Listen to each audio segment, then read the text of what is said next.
చూడండి, పంచవతి అపార్ట్మెంట్ దగ్గరలో నిలిచిన నీళ్ళు నైట్ వర్షానికి మొత్తం నిలిచిపోయింది. మరి ఇక్కడ డ్రైనేజ్ వ్యవస్థ కూడా లేదు, జామ్ అయిపోయినట్టుంది. వాటర్ అంతా స్టాగ్నెంట్ అయిపోయింది. ప్రయాణికులు చాలా ఇబ్బంది ఫేస్ అవుతున్నారు.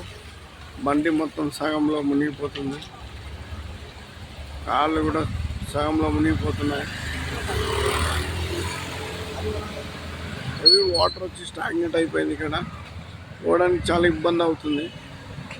దయచేసి జిహెచ్ఎంసీ అధికారులు చొరవ తీసుకోవాలని కోరుతూ ఓటు స్టూడియో శివకుమార్. చూడండి, అక్కడ మనిషి పడిపోయే ఛాన్సెస్ కూడా ఉంటుంది.